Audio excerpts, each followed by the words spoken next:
Gracias, ¿qué tal amigos? Buenas tardes. Durante la ceremonia de posesión del jefe del Comando Conjunto de las Fuerzas Armadas, Luis Lara Jaramillo, y del comandante del Ejército, Luis Altamirano Junqueira, el contenido del discurso de Luis Lara Jaramillo tuvo una seria advertencia a los grupos violentos y subversivos que actuaron durante las protestas de octubre pasado. En la misma línea, el presidente de la República, Lenín Moreno, dio su respaldo a las Fuerzas Armadas en su accionar respecto del combate a estos grupos violentos y la defensa de los ciudadanos. Ha pasado casi un mes desde su designación, pero es el primer discurso en calidad de jefe del Comando Conjunto de las Fuerzas Armadas. Luis Lara Jaramillo llega con la advertencia de que no va a subestimar a los violentos. Que no se equivoquen los violentos, que no confundan los grupos criminales asociados con el narcotráfico y la subversión. Que no olviden los corruptos. Nuestras Fuerzas Armadas, que son parte sustancial de la historia más gloriosa de la patria, no lo van a permitir. Que se repitan azonadas que atenten contra la paz del Ecuador y la seguridad de sus ciudadanos. Y esto en referencia directa a los grupos que generaron el caos en el país durante las protestas de octubre. El Comando Conjunto se adelanta a posibles amenazas.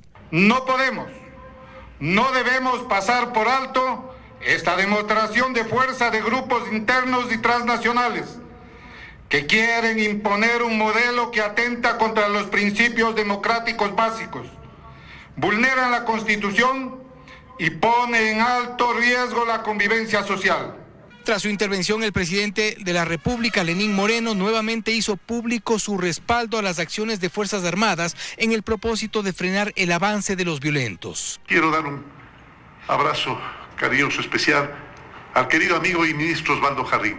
Su aporte patriótico, profesional, humanista fue determinante para la defensa de la democracia y la institucionalidad de la patria. Ecuador sufrió la violencia, ya lo dijo el comandante, de delincuentes disfrazados de manifestantes que violentaron varios derechos fundamentales y que ahora reclaman los derechos para ellos, únicamente para ellos, lastimosamente.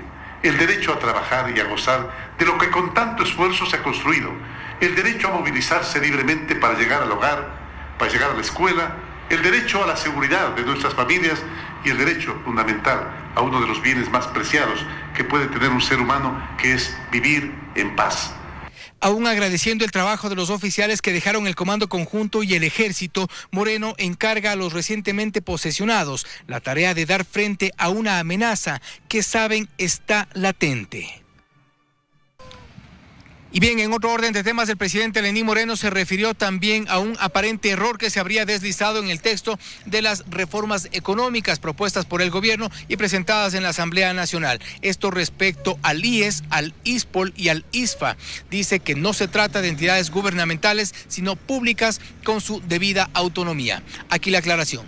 En el contexto de las reformas de crecimiento económico remitidas a la Asamblea Nacional, se ratifica que el Instituto de Seguridad Social de las Fuerzas Armadas, ISFA, así como el IES y el ISPOL, por mandato constitucional y legal, son entidades públicas, sí, pero con autonomía administrativa y financiera.